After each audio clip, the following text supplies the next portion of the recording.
이 시간은 믿음의 해석에 대해서 우리가 똑같은 환경에서 세상을 바라보잖아요. 근데 어떻게 바라보느냐, 이게 참 정말 중요해요. 살아보니까 그렇고 해보니까 그렇고 똑같은 환경에서 똑같은 것을 바라보는데 거기에 따른 해석이 다르죠, 사람마다. 그런데 여기서 이제 하고 싶은 얘기는 그 해석이 믿음의 눈으로 바라볼 것이냐, 그냥 일반 세상의 눈으로 바라볼 것이냐, 정말로 중요해요. 이게 성경이 말하는 거예요.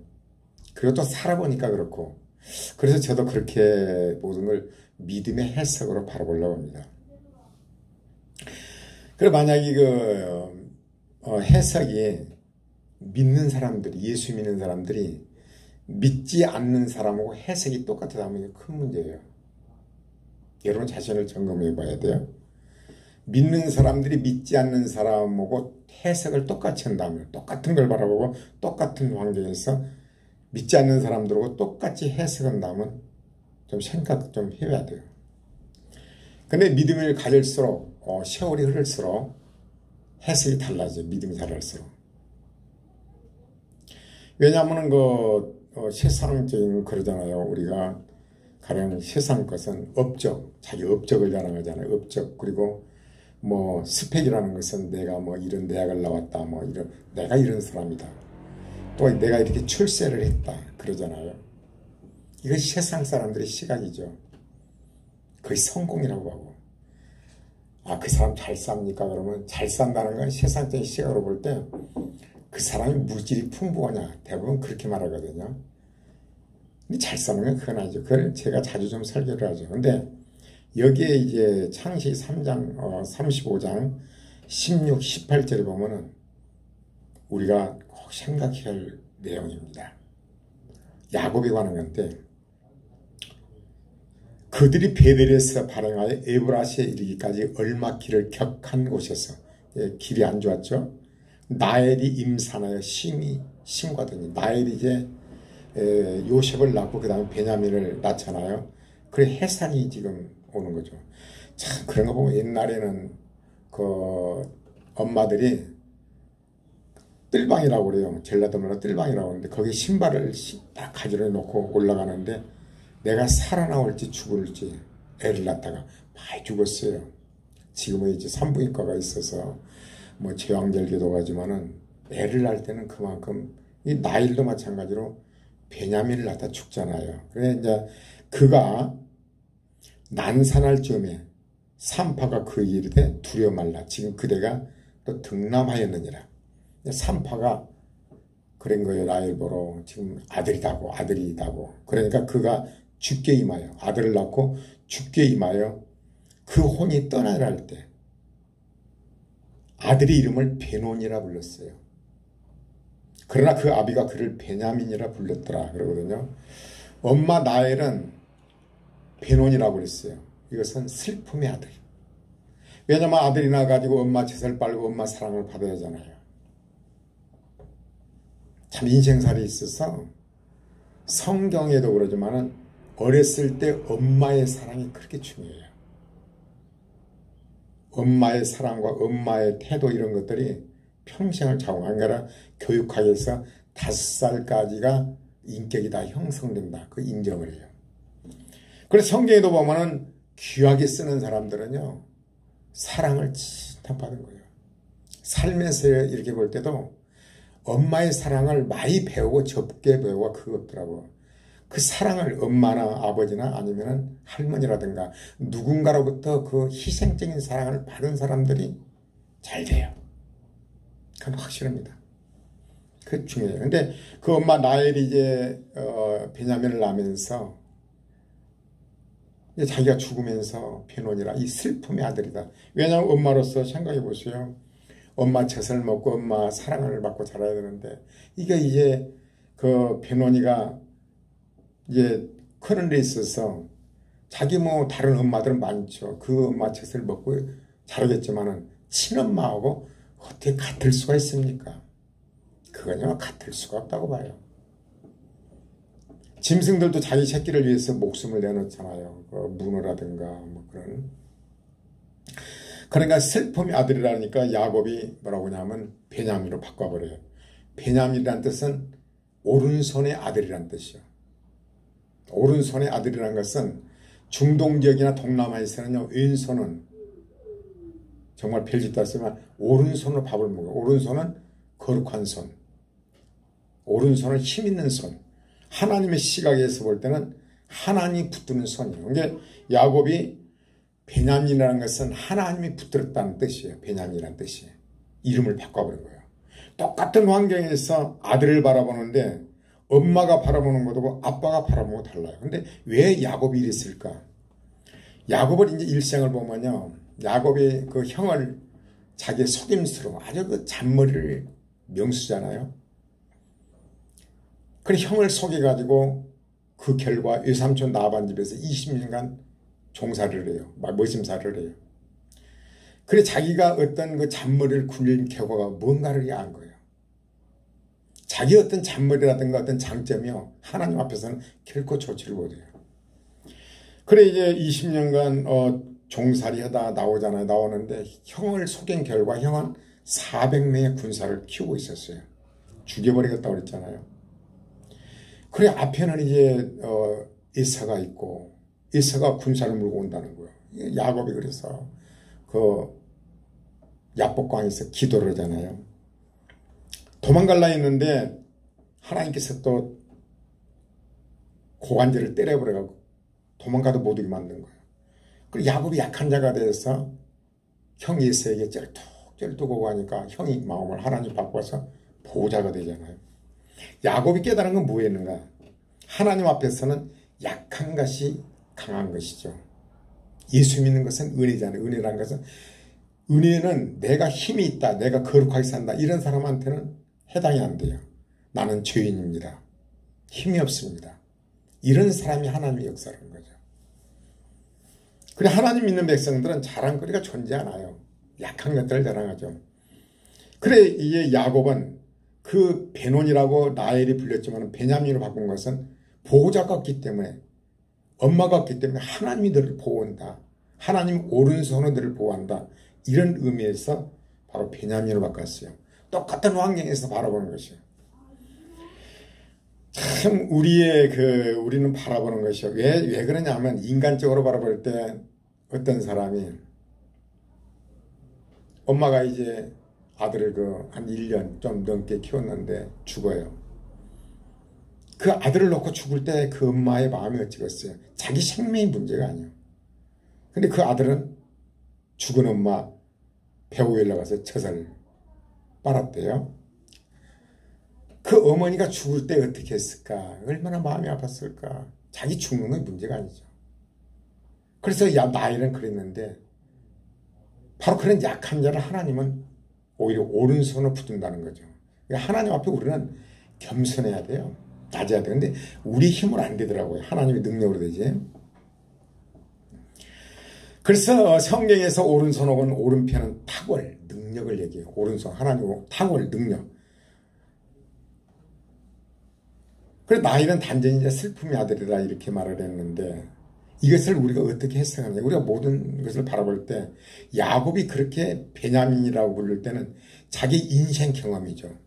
자기가 머리를 쓰고 뭔가 강하다 할 때는 이것은 정말로 앞길이 험나는 거죠. 외삼촌 라반 집에 가서 머슴살을 해야 됐고, 자기가 발이 있어서 도망가려고 할 때는 바로 이게 그 다리 하나에 강점이 있기 때문에 도망가려면 하나님은 다리를 쳐버리잖아요. 약한 자가 돼서 쩔뚝거리고 형 앞에 가니까 형은 형의 마음을 하나님이 바꿔가지고 보호자가 되는 거죠. 야곱이 깨달은 건 뭐냐? 우리의 강한 것이 아니라 약한 것들을 자랑해야 한다는 거야. 약한 것이 바로 하나님 앞에 우리가 은혜 받을 길이에요. 그 은혜를 받아갈수록 약한 것들을 자랑해요. 잘못된 것밖에 안 나타나요. 본래 저의 삶도 보면은 이때까지 잘못한 것밖에 없어요. 잘한 것은 아무리 봐도 없어요. 내놓은 것은 아무것도 없어요. 살아온 모든 것이 잘못한 것밖에 없고, 그렇기 때문에 은혜 받을수록 이렇게 그런갑다, 그런 생각이 들어갑니다. 우리가 또 이제 다른 걸 보면요, 예수님의 제자들이 이제 가는데 날 때부터 소경했던 사람이 나온 거예요. 날 때부터. 얼마나 참 비참해요. 제자들이 그런 거예요. 예수님, 저 사람은 부모 죄로 인한 것입니까? 아니면 저 사람 죄로 인해서 날 때부터 소경을 되어서 저주를 받았습니까? 이 예수님이 뭐라고 그래요? 아니다. 그것은 하나님의 영광을 위하여 있는 것이다. 그러면서 그 소경을 치료하잖아요. 그 소경은 치료가 문제가 아니라 구원까지 이른 거죠. 영원한 생명. 소경으로 인해서 영원한 생명을 얻는 거죠. 그래서 이제 그런 걸 근데 우리가 또 신앙생활하면서 좀 난감한 것들이 있어요. 참 나도 그런 것을 많이 생각해 봤는데요. 정말 참 하나님 앞에 귀하게 쓰인 목사님들의 자녀들은 왜 그럴까? 우리나라에 누구누구 얘기를 듣고 또 성경은 뭐라고 한 것인가? 사무엘처럼 하나님 앞에 정말 똑바로 서 있는 사람이 누가 있습니까? 어려서부터 하나님 앞에 받침받았고. 근데 사무엘의 아들들 보면 안 그렇잖아요. 도대체 왜 그런 것인가? 또 모세도 마찬가지예요. 얼마나 정말 최고 지도자였습니까? 그러나 그 아들들 봐요. 또 요셉도 봐요. 자녀들은 그러면 우리는 어떻게 해석할 것인가? 그래 어느 목사님이요. 그분은 이제 어디냐 두바이에서 목회를 하신 분인데 어떤 목사님이요. 나 이름을 알고 있지만 그 목사님이 이 신학을 졸업하고 나서 아이를 낳는데 아이가 장애예요. 뇌성마비 이런 장애예요. 그러니 교회 부임을 해야 되는데 교회들이 받아주더라고요. 왜? 한마디로 저주받은 그런 자녀가 있는데 받아주질 않는 거예요. 근데 어느 목사님이 이제 그걸 알고는 깜빡 놀래가지고 그분을 이제 초청을 했는데 그분이 그래도 약속을 그냥 그 시간 타임으로 이렇게 하기 때문에 계약을 했기 때문에 일단 지켜야 하지 않습니까? 깜짝 놀란 거죠. 그 계약 기간이 끝나서 이제 그분 목사님이 와서 교회에서 사역을 하시다가 저기 말하자면 중동 그 두바이에서 지금 목회를 하시는데 수천 명이래요 거기서. 근데 세상적인 시각으로 바라볼 때 목사님의 자녀가 어떻게 예수님은 그런 자녀가 태어나야 되고요. 누구도 안 써주는 거예요. 어떻게 보면은 또 저는 그 호주의 그 닉 부이치치 목사님을 자주 얘기하잖아요. 그 아버지. 그 부모가 자녀를 못 낳아서 정말 기도했는데 아이를 낳는 네 다리가 없는 거죠. 팔다리가 없어요. 그러니까 성도들이 뭐라고 하겠습니까? 뭔 저주를 받아서 이러냐고 그러겠죠. 뭔 잘못했어. 그러나 닉 부이치치는 그 상황에서 노력해서 석사학위가 3개나 되고 전 세계로 다니면서 복음을 준 거예요. 왜 그러냐? 어떻게 저런 상태에서 저렇게 긍정적이고 저럴 수가 있느냐? 사람들이 다리만 없어도 정말 좌절하는데 팔이 없어 좌절하는데 네 다리 없는 거예요. 그런데 어떻게 저렇게 긍정적이고 적극적이고 하나님 영광을 드러내고 석사학위가 3개나 되고 저렇게 또 배우자도 정말 최고의 미녀예요. 몸매에서부터 그런 자녀를 낳고 모든 사람들이 그를 보고 힘을 얻는 거죠. 힘을 얻어요. 그래서 바라보는 시각. 근데 그 사람이 어떻게 됐느냐. 요한복음에 바로 이 말씀이에요. 날 때부터 소경됐던 사람을 그것이 자살을 하고 몇 번이나 자살을 길도는 거예요. 근데 이 성경을 읽다가 깨달음이 온 거죠. 하나님의 영광을 위해 내가 태어났다. 그 은혜가 오니까 사람이 바뀐 거죠. 근데 우리가 보면은 어디가 조금 코가 닿다는가 아니면 신체 어디만 해도 막 그걸 갖다 이렇게 하고 막 그러잖아요. 뭘 하고 하는데 참 그런 사람을 한번 볼 때 힘을 얻는 거죠. 그걸 많은 사람들이 유익을 주는 거예요. 그래서 우리가 함부로 덤으로 판단할 일이 아니라 우리가 모든 이제 우리나라의 그 훌륭한 목사님들 아니면 성경 인물들 그분의 자녀들 대부분 그렇게 말을 해요. 나도 그 말을 들었고. 근데 우리가 해석이 참 중요한 거예요. 해석이 어떤 해석을 할 것인가. 그러면 우리가 세상적으로 해석한다면 여러분 사는 데 있어서 모든 문제들은요, 우리에게 복이에요. 사실상. 세상적인 시각으로 바라본다면, 해석한다면, 그렇게 해석한다면 2000년 전 십자가에 못 박힌 돌아가신 예수님은 어때요? 그 십자가 못 박혔으니 어떻게 생각하십니까? 저주를 받았습니까? 그리고 참수형, 사도 바울 같은 경우는요, 목이 잘려 죽었잖아요. 참수형을 당한 바울은 어때요? 실패자 중에 실패자잖아요. 세상의 시각으로 바라볼 때요. 그래서 많은 사람들은 성공처럼 보이는 실패의 길을 치달아요. 우리가 예수 믿으면서 모든 것을 바라보는데 세상의 시각으로 바라보는 수가 많아요. 그러나 우리의 시각은 세상과 환경을 바라보는 해석이 달라야 돼요. 해석을 달리려면 모든 것이 복이에요. 왜 그런 줄 아십니까? 그래서 믿음은 실패자처럼 보이는 성공의 일을 쫓는 것이에요. 실패자처럼 보이는 거. 고린도후서 이 말씀은 참 너무나 12장 7절 10절에 보면요. 사도 바울의 이제 고백이죠. 너무 자고하지 않게 하시려고 내 육체의 가시 곧 사단의 사자를 내게 주셨으니. 여러분과 나는 어떤 문제가 다 있습니다. 문제 없는 사람은 없어요. 문제가 바로 복이에요. 확실해요. 사단의 사자를 내게 주셔서 이는 나를 쳐서 너무 자고하지 않게 하십니다. 우리가 자랑거리가 얼마나 자랑거리입니까? 인물이 좋다든가. 근데 사람은 다 안 주시더라고요.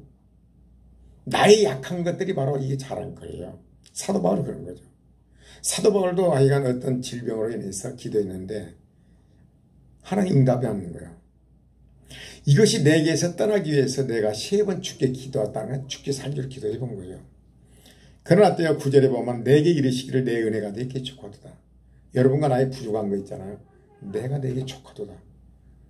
저도 삶에 한번 생각을 해봤습니다. 족하도다.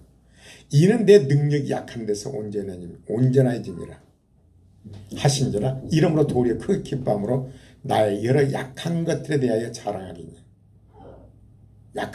여러분과 내가 실제 삶 속에서 약한 것들을 자랑하는 그 단계가 돼야 돼요. 가족이 되었던 모든 관계 속에서. 그럼 여러분 정말로 내가 더 이상 바랄 게 없어요. 나는 보람을 느낄 거예요. 여러분이 그런다면. 그렇게 지금 되어가는 진행형이지만 이는 그리스도의 능력으로 내게 머물게 하느니라. 약한 것들이 있기 때문에 하나님 앞에 내가 겸손해지고 자랑거리가 갖게 되고 기도하게 되는 거죠. 그러므로 내가 그리스도를 위하여 약한 것들과 능력과 궁핍과 핍박과 곤란을 기뻐하는 이는 내가 약할 그때의 강함이야. 왜냐하면 사도 바울이 어떤 질병이 됐던 간에 이건 기도했는데 하나님이 뭐라고? 내 은혜가 네게 족하도다. 사도 바울이 만약에 건강하고 부족함이 없었다면요 이 사람 이단 됐을 거예요. 교만이 극치를 올렸을 거예요. 왜? 죽은 자도 살리고 그러잖아요. 교만의 극치로 교주가 됐을 겁니다. 사도 바울이. 그렇기 때문에 항상 자기 약한 것들 때문에 항상 하나님을 붙들게 되고 하나님의 능력이 함께하는 거죠. 여러분 자녀를 키우는 데 있어 자녀가 여러분의 생각을 할 때 자녀가 신앙생활 잘했으면 좋겠다. 하나님만을 전능하신 하나님을 붙들고 있다는 거예요. 이 이상 복이 어디 있을까요? 그래 나는 이렇게 신앙생활 잘하는데 애들은 안 그래요. 그걸 보면서 내가 설교도 해보고 이렇게 사랑도 해보고 이렇게 다 일러보고 안 되는 거예요. 뭐를 깨달으냐? 이걸 통해서 목사님들이 아마 성도들을 향한 것도 그럴 거라고 봐요. 힘으로 안 되고 능으로 안 되는구나. 완전한 은혜로 되는구나.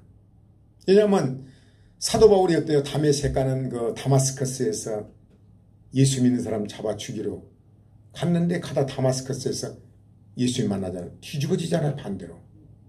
이때까지는 자신을 위해 살았어요. 자신을 위해서 법을 지키고 율법을 지키고 천국 가기 위해서. 자기가 이랬다는 거, 나는 율법에 흠이 없다는 거, 다 지켰다는 거, 자신만만했죠. 그러나 예수님 만나고 난 다음에 자신은 죽어버린 거예요. 오직 하나님, 이게 참 중요하더라고요. 오직 예수 그리스도를 위하여 산다는 건 뭐냐면 갈라디아 2장 20절인데 내가 그리스도와 함께 십자가에 못 박혔나니 그런데 이제는 내가 산 것이 아니요 내 안에 그리스도께서 사신 것이야. 이게 정말 묵상할수록요.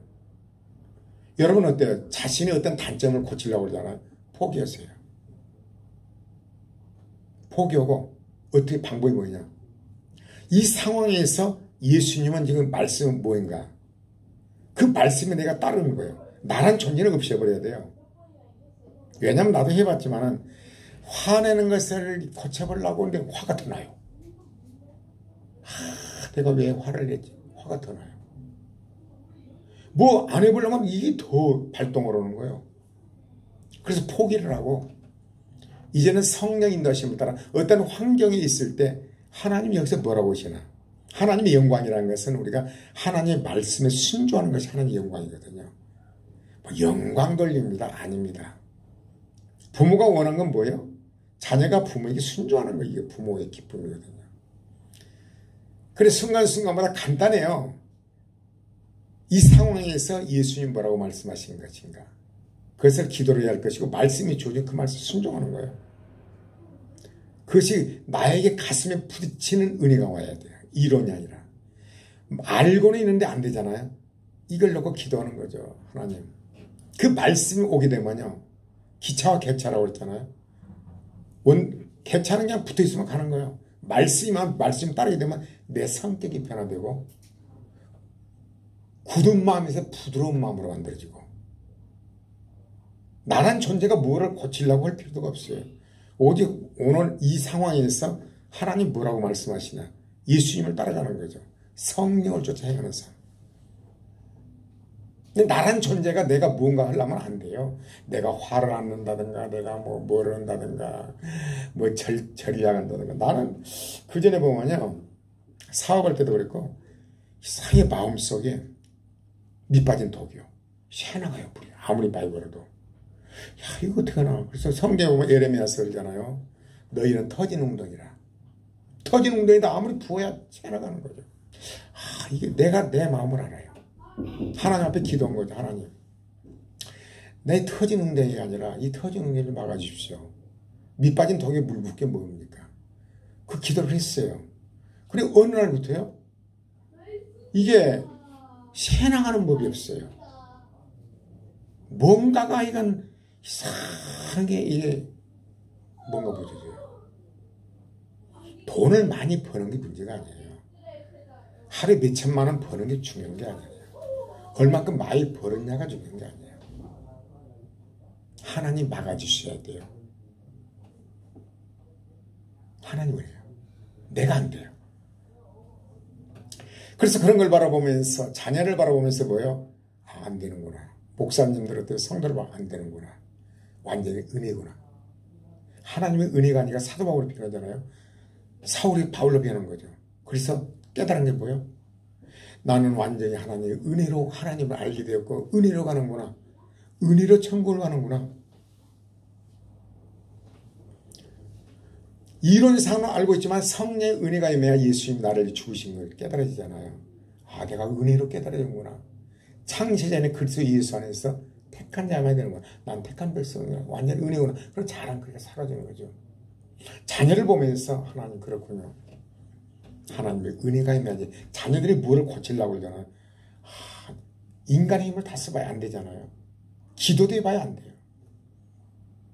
그런 그게 뭐예요? 나의 의가 사라져버리고 나의 의는 바닥을 쳐야 돼요. 하나님밖에 안 됩니다. 하나님밖에 안 됩니다. 바닥을 쳤다고 그러는데 바닥을 치게 되면 이제 올라오잖아요. 하나님께서 놀랍게 자녀들의 마음을 바꿔주시고 환경을 바꿔주시고 그러므로 우리는 뭐예요? 온전한 은혜. 하나님 감사합니다. 모든 은혜입니다. 열심히 농사를 지어서 열심히 했는데 딱 수확기에 탁 싸져버리든가 한 방에 엎어져 버리든가 그런 걸 보면서 그게 문제가 아니구나. 하나님의 은혜를 위한 거나 물론 가꾼 건 열심히 해야겠죠. 내가 씨앗을 심고 물을 줬지만은 자라게 하시면 하나님이시라. 하나님이 그렇게 해야 되는구나. 그러면 항상 그 마음을 품고 우리가 농사를 짓는다고 얼마나 좋아요. 목회도 마찬가지죠. 내가 설교를 하지만은 하나님의 은혜가 임해야 머리로 하면 뭐해. 삶 속에서 나는 여러분들에게요 모든 것을 해석을 모든 환경 모든 거 다 똑같아요. 근데 해석에 따라서 완전히 다른 거예요. 베노니가 베냐민이 된 거예요. 슬픔의 아들이 아니라 하나님이 붙드는 오른손. 자녀들의 불순종 엄마는 어때? 자녀들이 공부도 잘하고 건강하고 잘 되기를 바라잖아요. 그래서 좋은 직장 받고 좋은데 장가 시집가고 그럼 얼마나 좋겠어요. 안 되잖아요. 그걸 이제 깨달은 사람은 오직 은혜입니다. 내가 최선을 다해 하나님 기도하는 거죠. 그렇지 않으면 어때요? 막 잔소리하게 되고. 엊그저께 그 자녀가 부모를 죽였잖아요. 그것은 잔소리한다고. 나이 먹으면 잔소리하게 되면 잔소리하지 말아야 돼요. 저도 잔소리 안 합니다. 여러분 아시죠? 잔소리 안 해요. 그거 해야 돼도 안 해요. 잔소리 이렇게 해서 변할 것 같으면 뭐 해야죠. 예? 잔소리 가지고 내 자녀들이 변합니까? 내 자녀들이 변해요? 목사님들 잔소리하고 목사님 자녀들이 변하던가요? 안 변합니다. 그걸 통해서 오직 은혜로 되는구나. 그것이 복인 거예요. 자녀의 불순종이 바로 나의 복이요. 완전한 은혜로구나. 은혜라는 거예요. 우리는 신앙생활이라는 것은 은혜를 알아가는 거예요. 은혜. 거저 주어진 은혜. 아무리 건강관리하면 뭡니까? 은혜가 임해야 건강을 오래 살아요. 아시잖아요? 엊그제 그 유명한 영화배우 보십시오. 얼마나 건강 지켰겠습니까? 뭐가 부족함이 없습니까? 재산도 몇 백억 봐봐요. 우리의 생명도 마찬가지고 그런 걸 보면서 은혜로구나. 나도 그 가장 친한 장로가 이렇게 그 건강관리 철저히 했는데 세상에 갑자기 폐가 굳어지면서 너무 놀라운 거예요. 그래서 우리가 건강관리도 해야 돼. 그러나 하나님의 은혜, 내가 살아있다는 하나님의 은혜.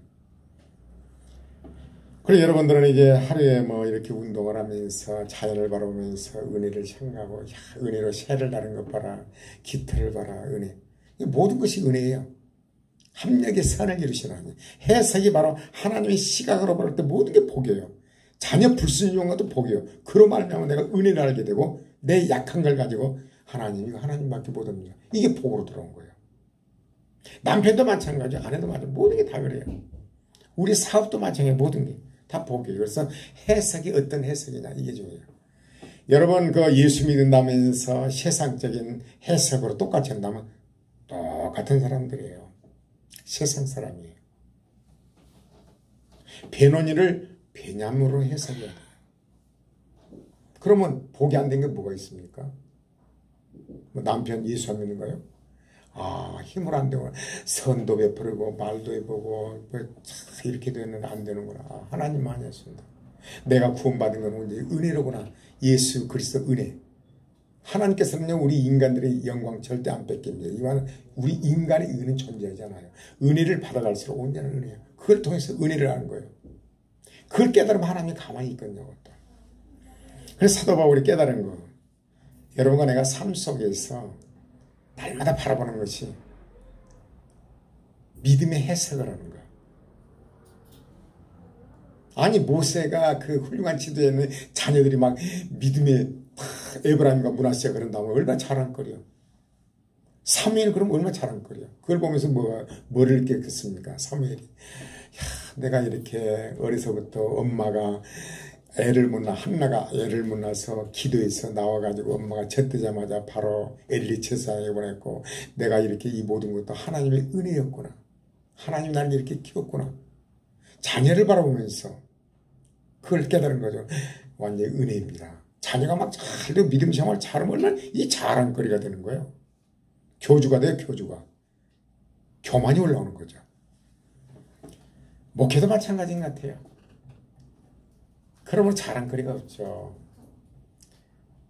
모든 것이 다 복이에요. 하나님을 사랑하는 자, 그 뜻대로 부르심을 입은 자들에게는 모든 것이 합력하여 선을 이루라. 내가 키도 작고 몸매도 그렇고 말주변도 없고 별볼 일 없다. 자랑거리가 없으니까 오직 예수님만 붙드는 거예요. 하늘나라 가면 그런 하나님 나를 어떤 모습으로요. 분명히 하늘나라 가면요.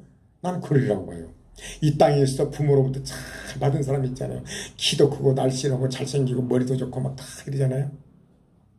그럼 얼마나 교만합니까? 그리고 사람 보기 얼마나 아름다워요. 근데 하나님 나라는 분명히요. 해의 영광이 다르고 달의 영광이 다르고 별과 별의 영광이 다르다고 분명히 했어요. 우리의 영적으로 태어날 때 어떤 모습일까? 그것을 바라보는 거죠. 그래서 나의 약한 것들이 남들 볼 때는 별 볼 일 없지만 나의 자랑거리가 돼요. 잘생기고 막 인물 좋고 뭐 몸매 날씬하고 날 좀 보소 막. 난 참 그런 걸 보면요 정말로 좀 곤욕스러워요. TV에 이렇게 보면 막 여자들 막 내 몸을 막 날 좀 보소. 아 소름 끼쳐요. 난 내 자랑 막 날 막 이런 거 보면 아 소름 끼쳐요 진짜. 자랑할 거 뭐가 있습니까 우리가. 아무것도 없어요. 자랑거리. 은혜를 받아갈수록 오직 자랑은 하나님밖에 없어요. 그래서 여러분들은 여러분은 가정에서 여러분 개인적으로 여러 가지 약한 것들이 있을 거예요. 그것이 바로 여러분의 복이에요. 물론 막 힘을 다 써봐요. 막 인간적으로 해보고 설교도 해보고 뭐 잔소리도 해보고 항복. 아 이를 통해서 안 되는구나. 오직 하나님 은혜는구나. 하나님 어느 날 자녀에게 은혜를 딱 준 거예요. 그러면서 내가 구원받은 것도 은혜요. 이것이 바로 약한 것이 나의 자랑거리였구나. 자녀들 잘 되고 막 공부도 잘하고 학업도 잘하고 막 착착착착 나간다면 얼마나 자랑거리야. 내가 얘기했잖아.